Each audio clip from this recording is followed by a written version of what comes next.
Hello and good evening to everyone. Well, afternoon, depending on where you are in the world. Today we have a really important topic, and I have the pleasure of having with me Geert Vanden Bossche from Belgium. The difference is that Geert is truly an international vaccine developer, and he's here to share some very important and unique perspectives on where we are now in terms of the COVID pandemic. So, pleasure to have you here with me, Geert. How are you? I'm fine. Thanks for having me, Philip. Wonderful, wonderful. Listen, I think the first thing that we have to clarify is that we have to explain you are someone who is in the vaccine development business, so to speak. What has that background been like? Well, I have a background essentially in, as far as vaccines are concerned, in industry as well as in the non-for-profit sector. So I have been working with Bill and Melinda Gates Foundation, Gavi, especially concentrating on vaccines for global health. And I've also been working with several different companies, vaccine companies, developing, of course, essentially prophylactic vaccines. And my main focus of interest has always been, in fact, the design of vaccines. So the concept, how can we educate the immune system in ways that are, to some extent, more efficient than we do right now with our conventional vaccines. Right. And so in effect, this is the area of work you've been in. You develop vaccines. You are as well working with the Ebola vaccine as well, one of the really dangerous viruses we have out there in the world. How does that work? Is that easy to do?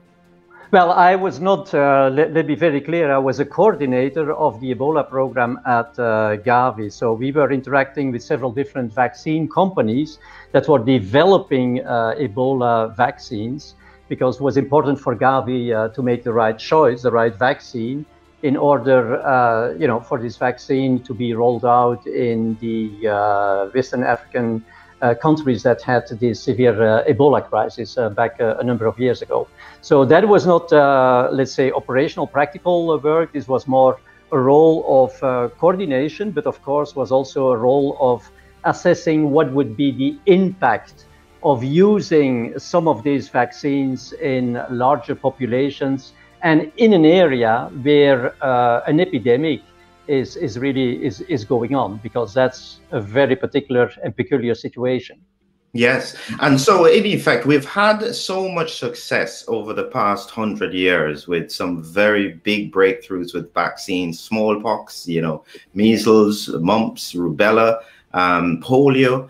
But we've struggled with other vaccines. It's without going into the details, because this is very difficult to get across. But is there a difference with how viruses operate that make some easier to get a vaccine for? Well, I think we have, Philip, essentially, we need to distinguish, of course, between what we call acute self-limiting diseases. These are diseases that naturally come to an end, in a sense that ultimately the individual will eliminate the pathogen. Of course, some people may die, of course, let's be very clear. But those who survive will ultimately eliminate the pathogen. That is the vast majority of the vaccines we have been developing so far.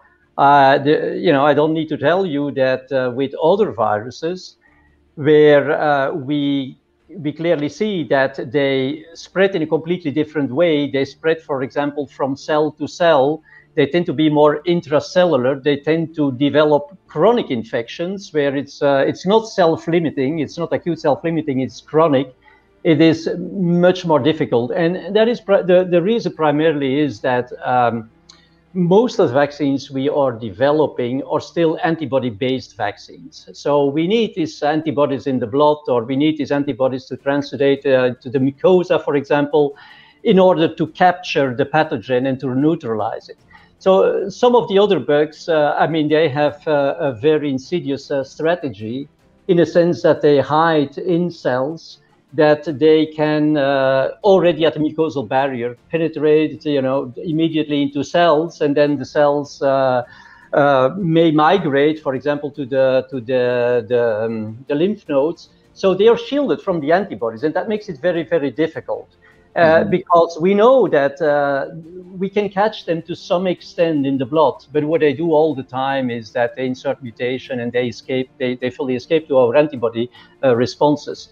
So that makes it way more difficult. It's also more or less the reason why also against cancer, etc., we have not been extremely successful with vaccines as, I would say, standalone therapy.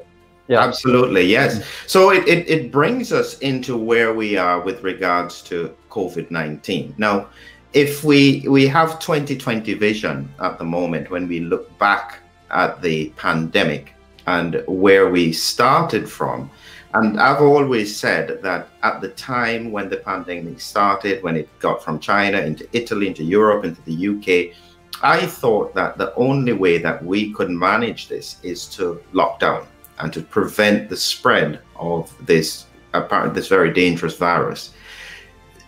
We do have to stand back and see whether or not those decisions were correct. But as we said, hindsight is 2020. What would you say now as we look back at the decisions we made then? Were we about on the right track? Did we make any mistakes?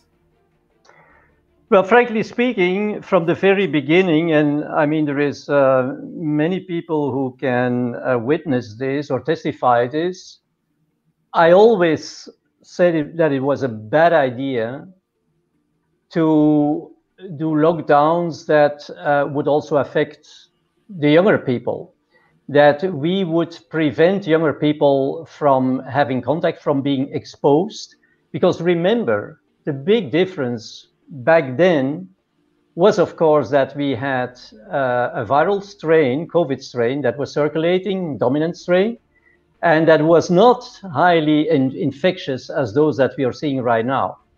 Of course, when a new virus gets into a population, it immediately gets to the folks that have, weak immunity. And we know these people. This is to a large majority, of course, elderly people that have underlying diseases or are otherwise immune suppressed, etc.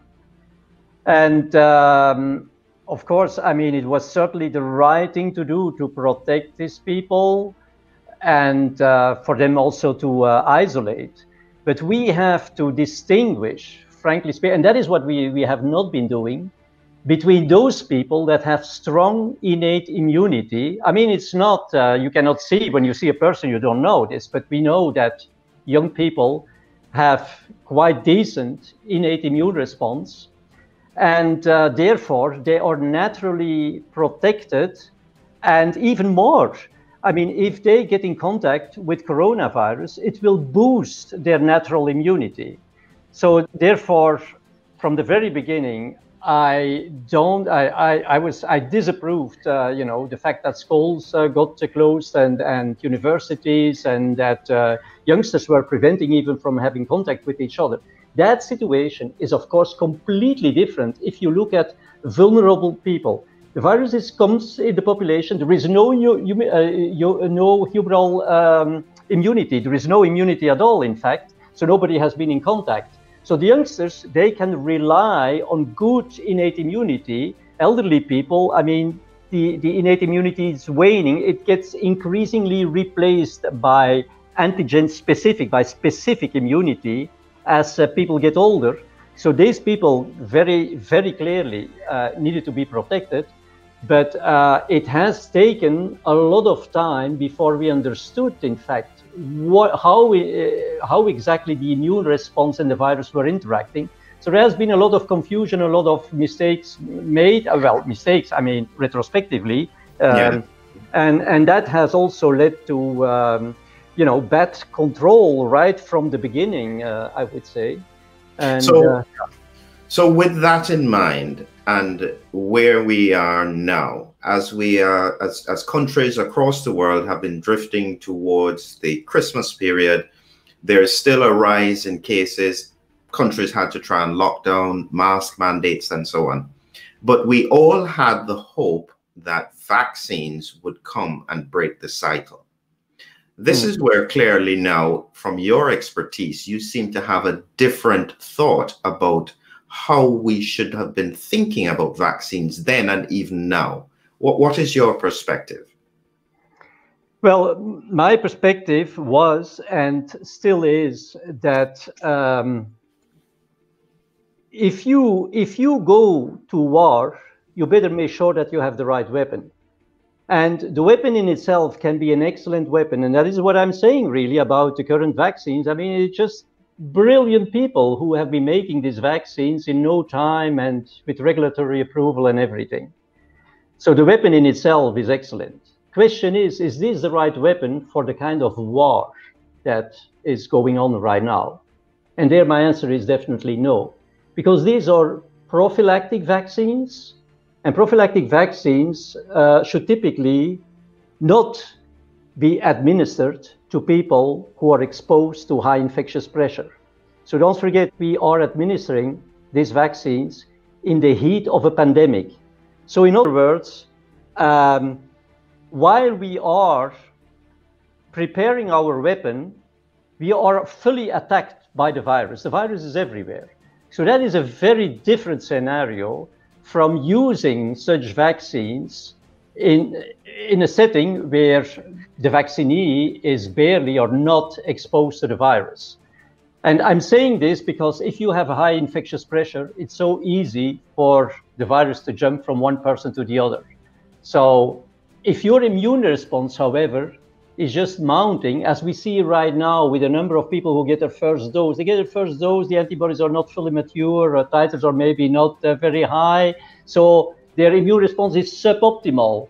But they are in the midst of this war. While they are mounting an immune response, they are fully attacked by the virus. And every single time, I mean, this is textbook knowledge, every single time you have an immune response that is suboptimal, in the presence of an infection, in the presence of a virus that infects that person, you are at risk for immune escape. So that means that the virus can escape to the immune response.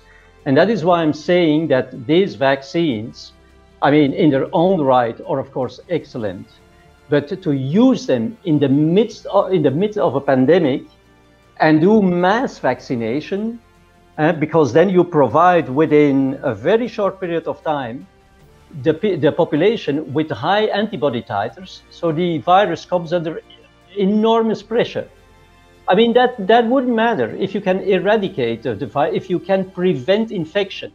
But these vaccines don't prevent infection, they protect against disease. Because we are just, unfortunately, we look no further than the end of our nose.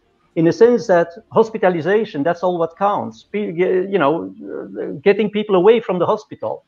But in the meantime, we are not realizing that we give all the time during this pandemic, by our interventions, the opportunity to escape to the immune system.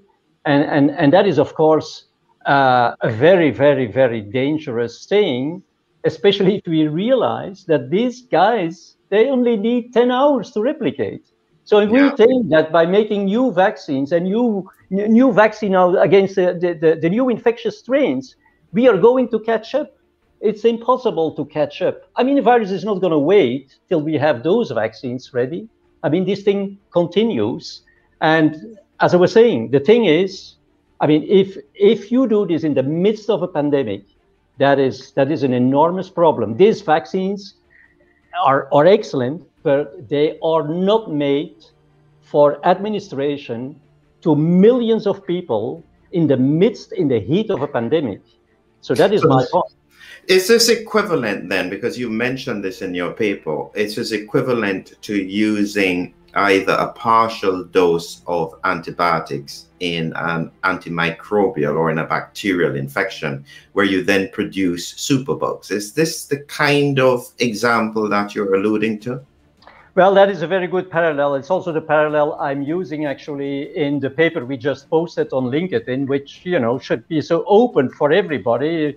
I mean, it's pure science, because as you were pointing out, Philip, the thing is, The rule is very simple. I mean, same with antibiotics. Either the antibiotics do not match very well with the bug. That's not good. That's why we are making antibiograms, to first identify which is this germ, and then we choose the antibiotics. We need to have a very good match, otherwise there could be resistance. So when I compare this to the current situation, do we have a good match with our antibodies? No, at this point in time, we don't have a good match anymore, because we have this kind of like almost heterologous variants, so that differ from the original strain. So the match isn't very good anymore, and hence we see people are still protected, but they are already shedding the virus. So that is one thing. The other thing is the quantity, of course. You tell people, you take your antibiotics according to the prescription. Please don't, as soon as you feel well, that doesn't mean that you can stop the antibiotics. Same here.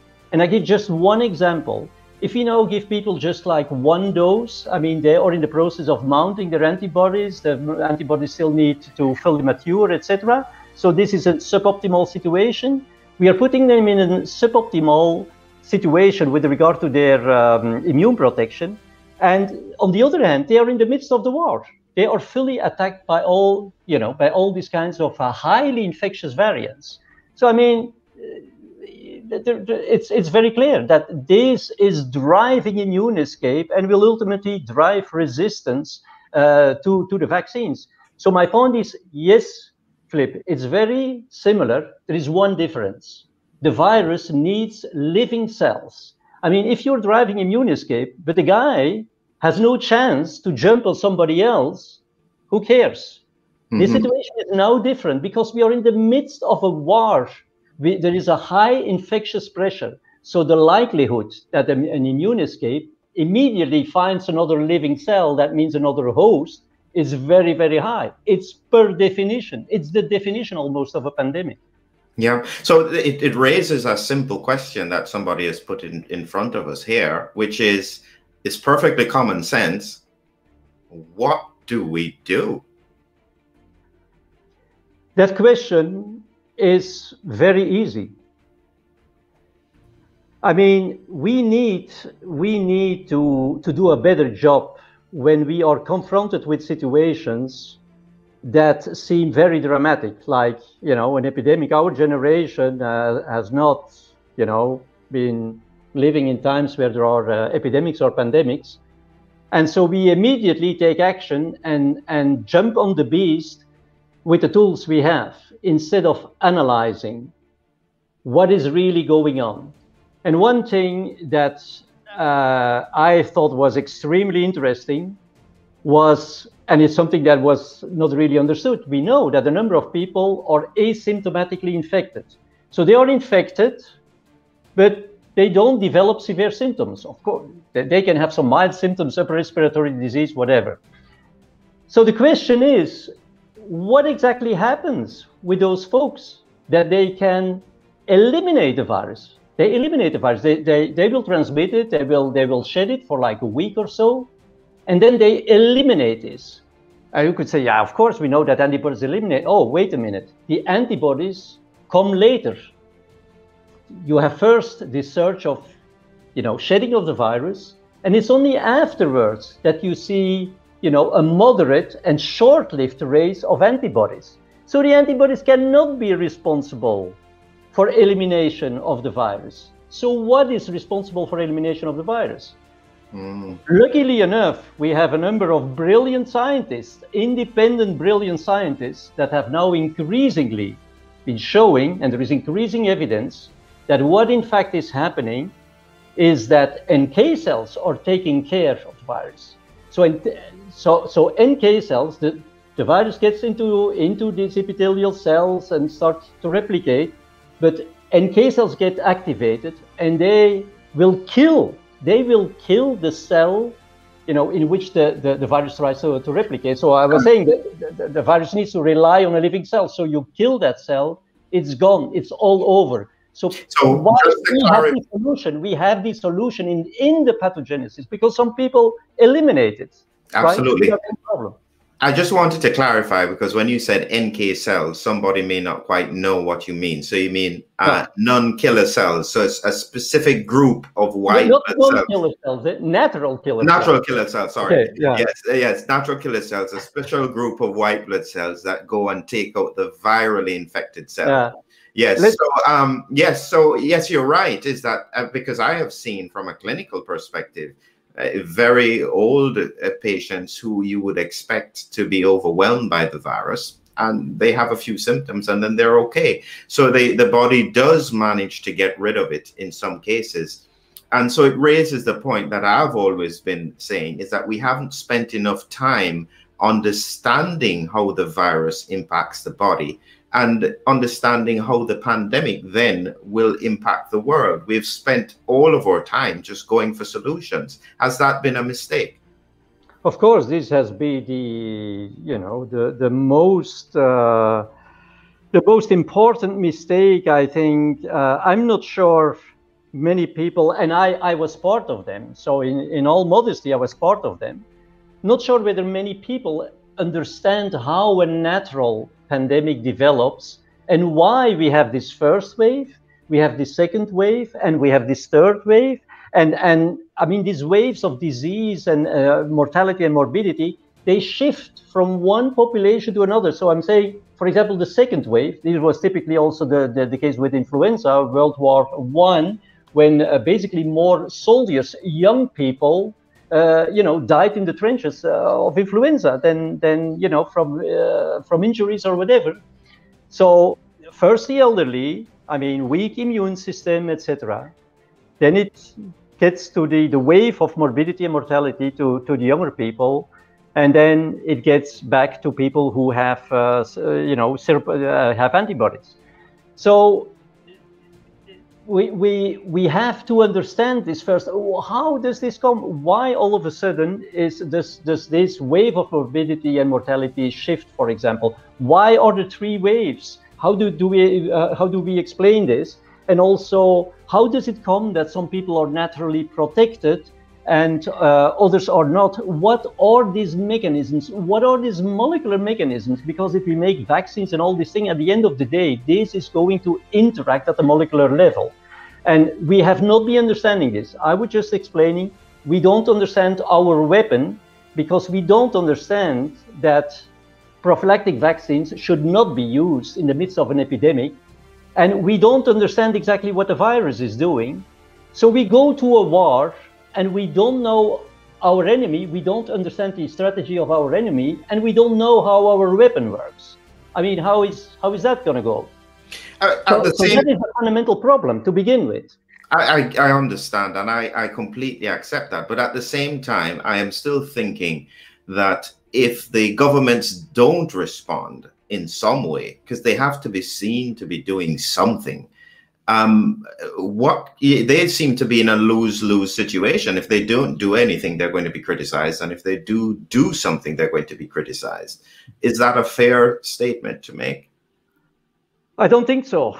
What was this oath of, what's the name of the guy? Hippocrates? Mm-hmm. You know the oath? The first do no harm. Okay.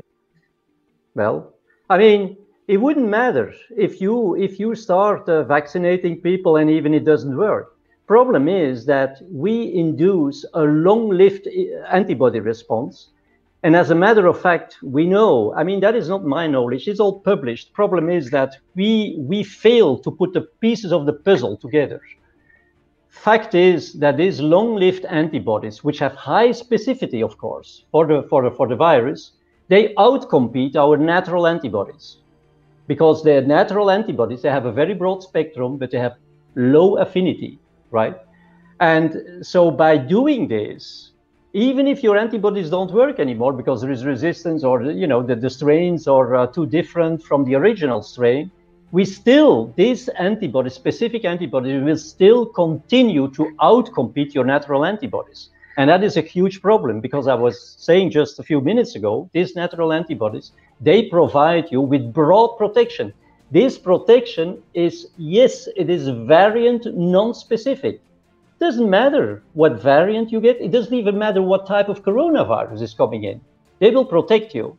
unless, of course, you suppress this level of innate immunity, or it is, for example, outcompeted by long-lived specific antibodies. And so it's not like, okay, you missed it. Okay, let's try again. No, you did some harm. I mean, this is different from drugs. Immunizing somebody is installing a new software on your computer. Don't forget, I mean, these antibodies, they will be recalled every single time you're encountering a coronavirus, right? I mean, you cannot just erase this. So this is very serious. This is very serious. So this is an important point, because when I was looking at some of the research around the challenges that they faced with the initial SARS, called the first epidemic, and they tried to develop the vaccines, one of the things they found, certainly when they tested it on the ferrets, was that when they exposed them to a coronavirus again, they got a very severe response to it. Is this what you're saying, that we are putting ourselves in a position where we can then have much more severe disease, even to viruses that should normally be quite benign? Well, you know, Philip, you see all my passion and my conviction, but I mean, I've been the last to criticize the vaccines in terms of could they in some regard be unsafe, because, you know, you would have even this exacerbation of disease due to antibodies that doesn't match very well with the coronavirus they're exposed to, etc. I know there is reports on this, and there is a lot of serious thoughts about this, but I think what we are talking about right now, the epidemic or the pandemic problem of having a population that is at no point during the pandemic, and to a large extent due to our intervention, has not a strong immune response. I mean, this is already serious enough. This is more concerning than one or the other adverse event that could maybe elicited. I'm not downplaying it, but that could maybe be elicited because people have antibodies that do no longer match very well with the strain they were, or with the strain they are exposed to, and therefore, you know, they build a complex. They don't neutralize the virus. They build a complex, and this complex could maybe even enhance viral entry into susceptible cells and hence lead to exacerbation of disease. I mean, this may be possible, but the problem I'm talking about is a global problem. It's not an individual getting an adverse event. It's a global problem of, you know, making this virus increasingly infectious, because we leave it all the time a chance, an opportunity to escape the immune system, and to drive this, to whip this up, you know, up to a level where the virus is so infectious that we can even no longer control it. Because, I mean, these highly infectious strains, some people think, oh, the virus is going to calm down and it will insert a number of mutations, you know, just to be gentle and kind with us. That's not going to happen. I mean, this highly infectious strain remain. It is not going to be spontaneous mutations that all of a sudden would become, you know, would make this virus again harmless, because such a virus would have a competitive disadvantage, could not be dominant anymore. So that's not going to happen. So we're talking about a very, very, very serious problem here. So I've seen the question many times, and quite frankly, I get asked the questions. We're coming to a point where people are going to have to take these vaccines.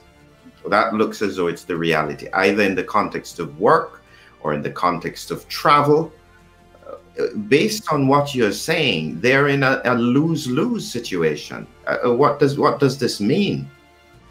Well, what does this mean is very clear. It's very clear what this is going to mean. So let's consider the consequences of this, both at the population level and at an individual level. Because I would well understand if for the population it's maybe not the best thing to do, but, you know, on an individual level, it's still okay. Yeah, then that's not an easy question. But as a matter of fact, it's exactly the opposite. Well, it's not the opposite. It is detrimental, both on a population level as on an individual level. And I'm telling you why. I think the population level, I explained you, we are increasingly facing highly infectious strains that already right now we cannot control, because basically what we are doing is that we are turning, when we vaccinate somebody, we are turning this person in a potential asymptomatic carrier that is shedding the virus. But at an individual level, I just told you that if you have these antibodies, and at some point, and I'm sure this will, people can challenge me on this, but reality will prove it. I think we are very close to vaccine resistance right now. And it's not for nothing that already people start developing, new vaccines against the strains, etc. But what I was saying is that, okay, if you miss the shoot, okay, you could say nothing has happened. No, you are at the same time losing the most precious part of your immune system that you could ever imagine of, and that is your innate immune system. Because the innate antibodies, the natural antibodies, the secretory IgMs, will be outcompeted by these antigen-specific antibodies for binding to the virus. And that will be long-lived. That is a long-lived suppression, and you lose every protection against any viral variant or coronavirus variant, etc. So this means that you are left just with no single immune response. With it's none. Your immunity has become nihil. It's all gone. The antibodies don't work anymore, and your innate immunity has been completely bypassed. And this while highly infectious strains are circulating. So I mean, if that isn't clear enough, I really don't get it. And people, please do read my what I posted, because it's science. It's pure science, pure science. And as everybody knows, I'm a highly passionate vaccine guy, right? And I have no criticism on the vaccines. But please use the right vaccine at the right place, and don't use it in the heat of a pandemic on millions of people. We are going to pay a huge price for this. And I'm becoming emotional because I'm thinking of my children, of the younger generation. I mean, it's just impossible what we are doing. We don't understand the pandemic. We have been turning it in an artificial pandemic. Who can explain where all of a sudden all this highly infectious strain come from? Nobody can explain this. I can explain it, but we have not been seeing this during previous pandemics. During natural pandemics, we have not been seeing it, because at every single time the immunity was low enough so that the virus didn't need to escape. So back at the end of the pandemic, when things calmed down and there was herd immunity, it was still the same virus circulating. What we are now doing is that we are really chasing this virus, and it becomes all, increasingly infectious. And I mean, this is just a situation that is completely out of control. So it's also, we are now getting plenty of asymptomatic shedders, people who shed the virus, because if they are vaccinated or they have even antibodies from previous disease, they can no longer control these highly infectious variants. So how does that come? Does anybody still understand the curves? I see all these top scientists looking at these curves, at these waves, like somebody else is looking at the currency rates at the stock market. All they can say is, oh, it goes up, it's stabilizing, it may go down, it may go up, etc. I mean, that is not science. They don't have any clue. They don't even know whether the curve is going to go up exponentially or whether it's going to go down or whatever. They're completely lost, and that is extremely scary. That has been the point where I said, okay, guy, you have to analyze, you have to, but these people are not listening. That is the problem. So you are in effect putting your reputation on the line because you feel so passionately about this, because I guarantee you that no government, no health system is going to want to hear what you are saying. You're in effect almost giving fuel to the fire for an anti-vaxxer who doesn't want the vaccine.